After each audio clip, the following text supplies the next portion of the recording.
An 8-year-old wakes up from a 2-week coma and tells his mom some stunning news. I said, Landon, do you know where your dad is at? And he told me, yes, I know where he's at. I saw him in heaven. He'll share what else he saw in heaven. Plus, guest Mark Moore shares his story of a second chance at life after surviving a stroke. All on today's 700 Club Interactive.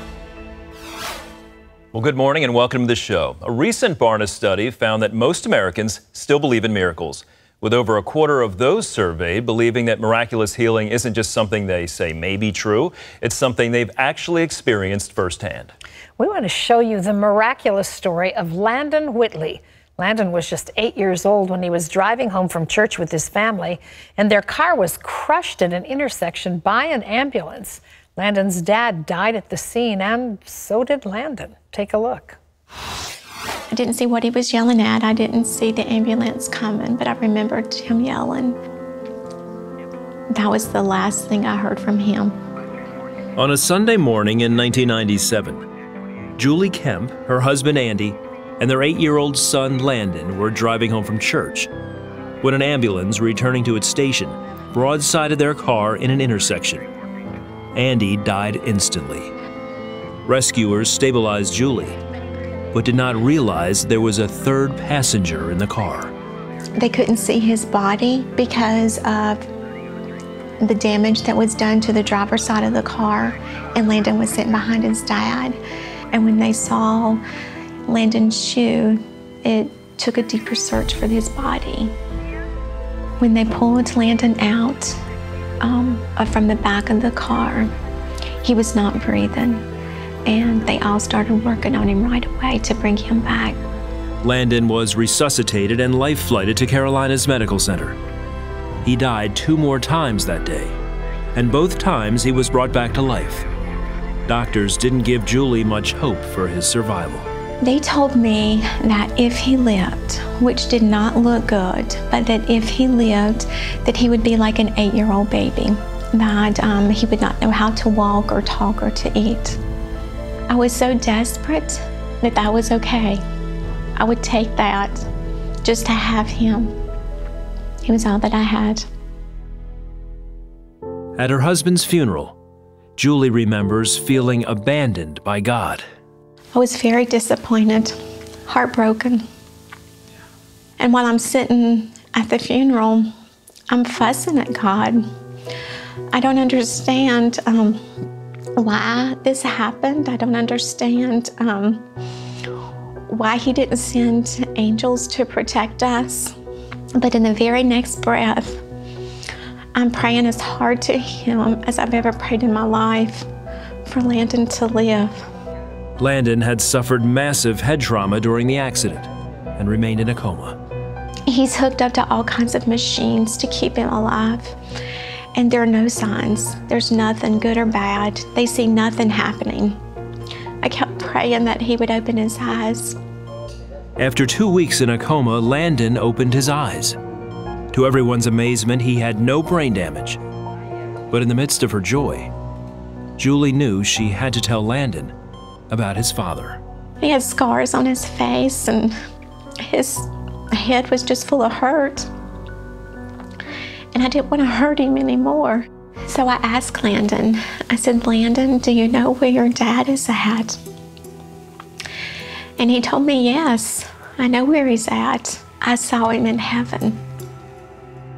Landon is now grown, but still clearly remembers his amazing experiences in heaven. I remember being able to see my dad and his friend Olin Palmer, who had passed away less than a month before he did, also in a car accident, and Olin's son Neil Palmer, who had died on a 4-wheeler years before. Never one of us said a word to each other, but we were just all standing there.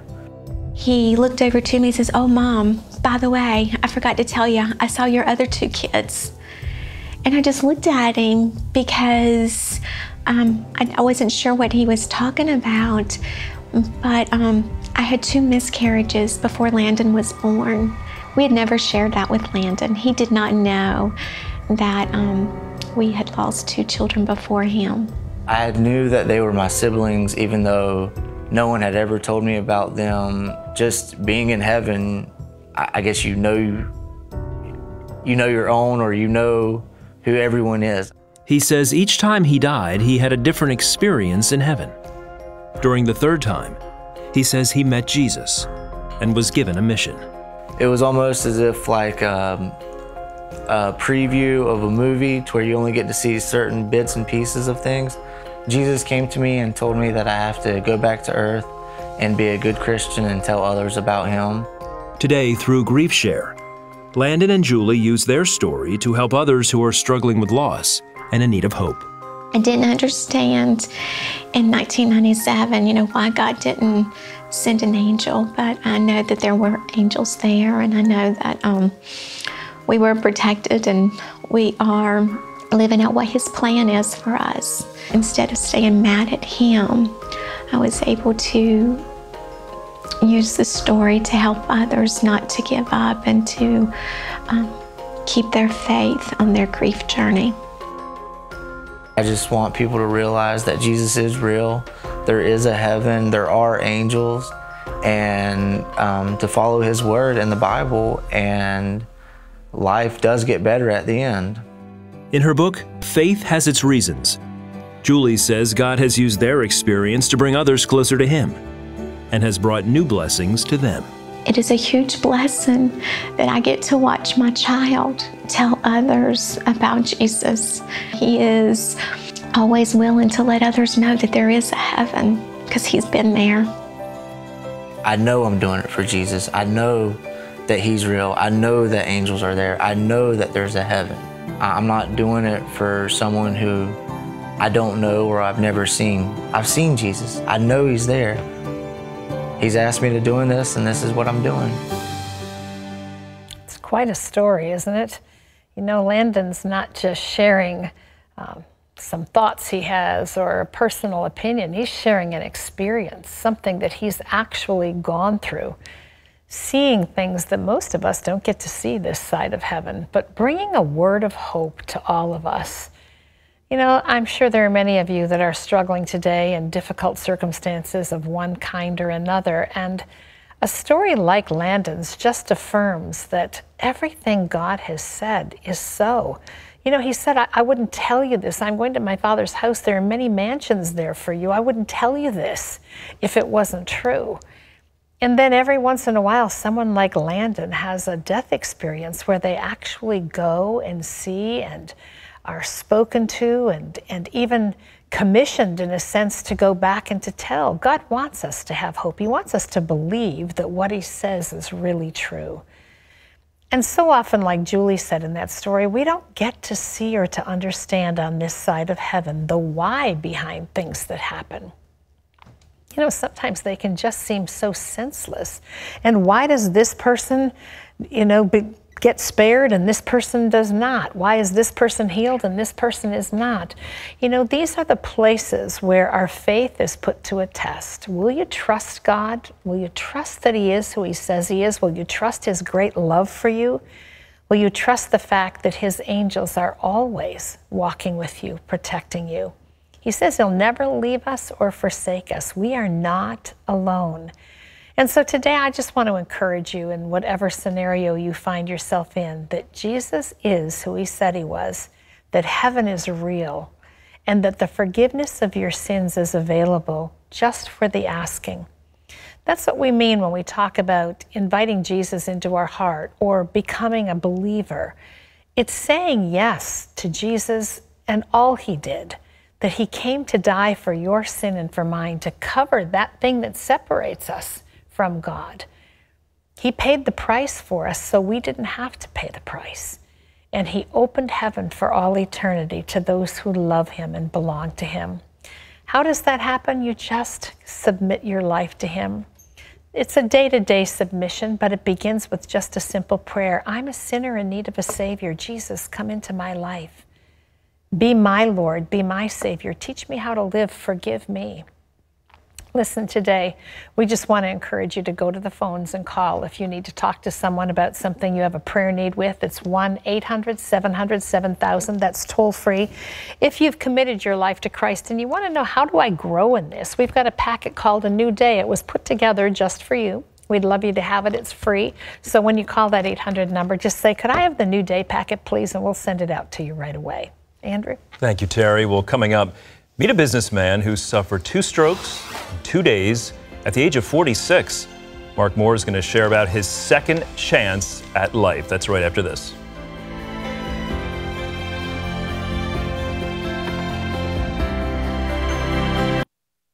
Mark Moore seemed to have the perfect life, a thriving business, a beautiful family.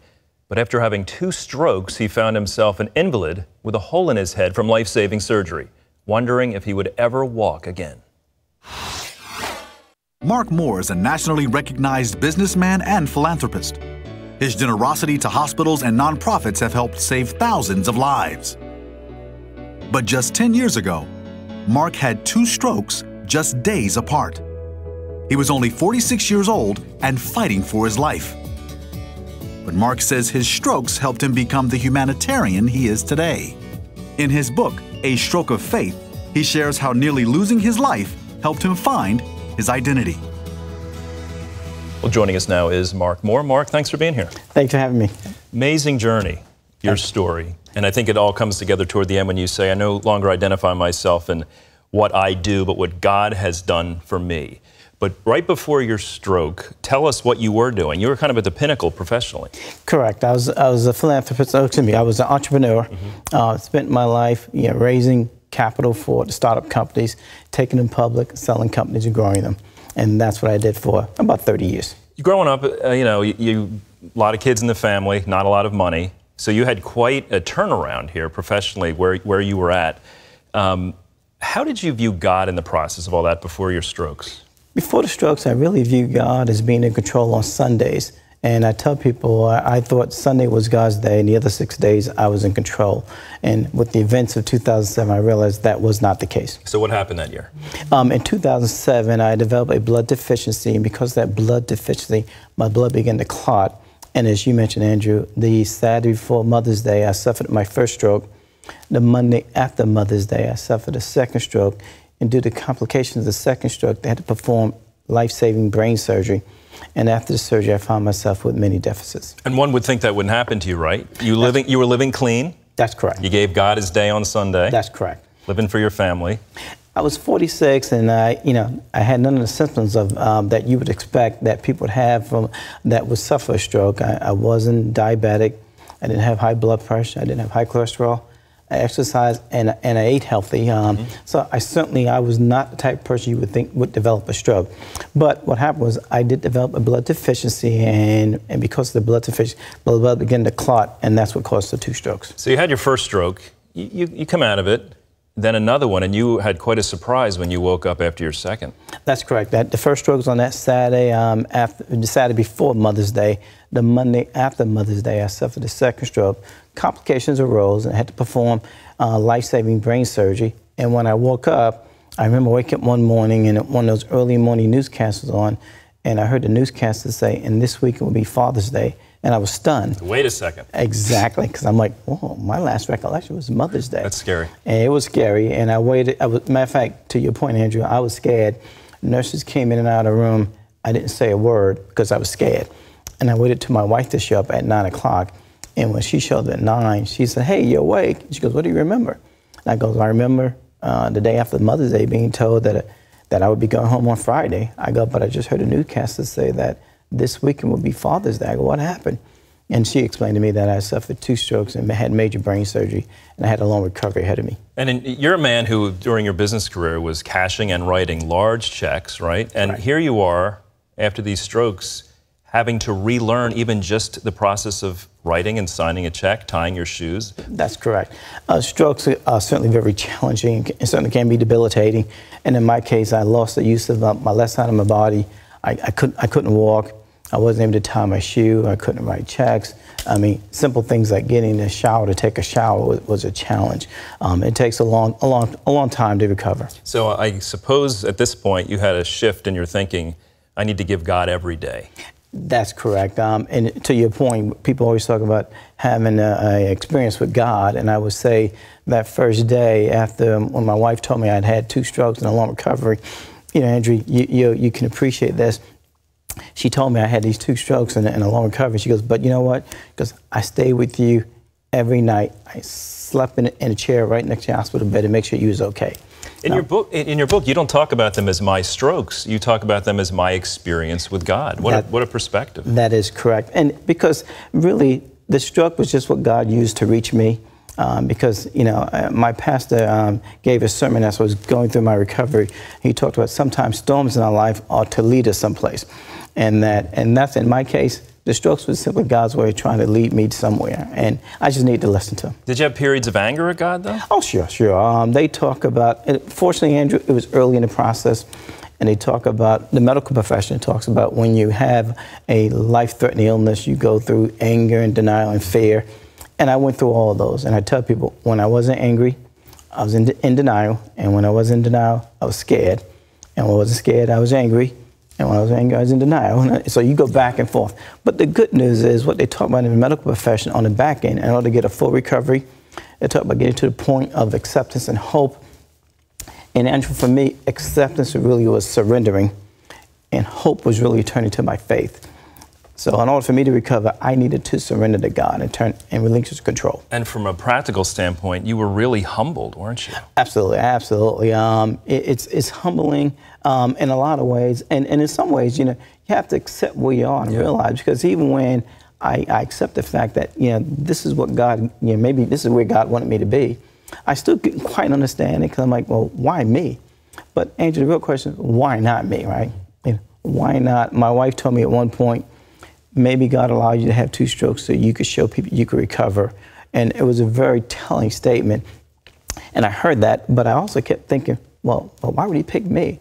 And answer the question, well, why not me? Why not me? I love the line in your book when you say, I was a wealthy man, but now I'm a rich man. What do you mean by that? That's from the business standpoint. I had a very successful professional career, and was able, and God put me in a position where I was able to, you know, accumulate a lot of wealth, and that's wonderful. But the fact of the matter, I wasn't rich spiritually, and what I realized as I went through this process, I attended church in Fairfax Station, Virginia, called Antioch Baptist Church, and they talk about we are called to do more than just worship. We're called to study His Word. We're told to do good works in His name, and we are told to spread His name to a lost and dying world. And to your point, Angel, what I realized that I'm called to do more than just worship. And that's all I was doing. I was worshiping on Sunday, but I have to go to Bible study. I need to study His Word. I need to do good works in His name, and I need to spread His name.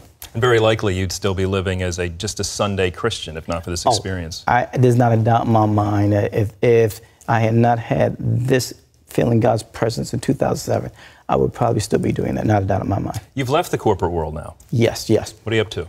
Right now, we are basically working on philanthropy. My wife and I created a family foundation. I'm trying to give back. We realize we've been blessed, and we try to focus on healthcare, education, arts and culture, and Christian evangelism. So we're trying to really give back some of the many blessings that God has given us. Yeah, it's an amazing journey you're on. Thanks for sharing it with us today. Thank you, my pleasure. Thanks for the opportunity.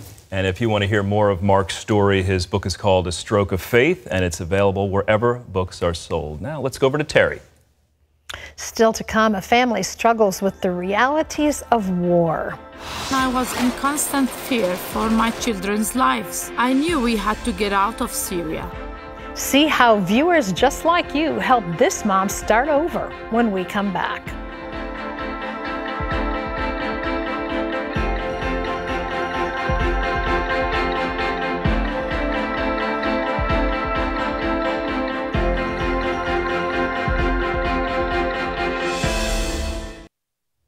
Ismail is a young boy who fled the war in Syria with his mother and his siblings. They managed to escape just before his father was fatally shot in the back. As Ismail was on his way home from school one day, bombs began falling around him as men with rifles stormed through the streets of Homs, Syria. My son was saved by a shopkeeper who took him in until the fighting moved on. It was a horrible time, and I was in constant fear for my children's lives. I knew we had to get out of Syria. Ismail's father arranged for a driver to take Ismail, his mother, and his 2 siblings into Lebanon. Before he could join them, he was shot in the back and killed. We had a good life. Then the civil war happened and everything was taken from us. Now I have to raise my children alone and try to start over. Ismail's family now lives in a massive camp in the Bekaa Valley with thousands of other refugees. His mother told me she works long hours in a nearby field, making less than $4 a day. Many days as she worked, she thought about how Ismail was being mistreated at the local public school. The teachers hit the children. After everything Ismail had been through, the teachers made it so hard for him that he didn't want to go to the school ever again. Then Heart for Lebanon, which is supported by CBN's Orphans Promise, invited Ismail to our Hope Center, a school dedicated to providing a safe and loving environment for refugee children.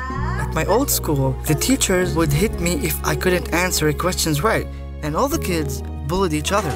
But it's so nice here. I have wonderful friends and the teachers are really kind. At this openly Christian school, along with learning math, English, and music, students are also shown Superbook in Arabic. Jesus teaches us not to lie and to be good to others. I've learned to be like him and to pray to God when I'm in trouble. All the children at the school come from Muslim families, but their parents are happy to see what they're learning in this Christian environment.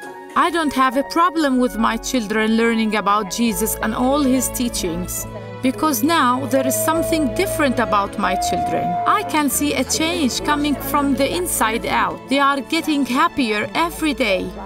Orphans Promise and Heart for Lebanon also provide large portions of food each month to Ismail's family and the other refugees in their camp. I'm so happy to know that there are Christians abroad who are reaching out to Muslims who are suffering and in need. I pray for these people and for God's blessing on them. It means a lot for us to know that they think of us and feel for us. Thank you for the food and for allowing me to go to this school. How do you put a price tag on the gift of hope? Can you imagine being this young mother? Her husband is killed in the war. She is escaping with her children to a country where she doesn't belong. She wasn't there. She's living in a camp where there are no amenities at all, and having to work hard in a field for $4 a day, and all the time watching her children mistreated. Listen, we want to say thank you for allowing us to step right into the middle of Ismail's need, his mother's need, his family's need. If you're a 700 Club member, you made that happen. And you did it all with 65 cents a day, $20 a month. You know, it doesn't seem like much, but when we all link arms together, we really can make a difference. So thank you for caring. Thank you for your compassion. Thank you for your generosity. You are changing the world right from your very own living room. What an opportunity we have to make a difference. If you're not a 700 Club member, go to our toll-free number and call right now, 1-800-700-7000, or you can log on to CBN700clubinteractive.com, and we just welcome you to the family of ministries here.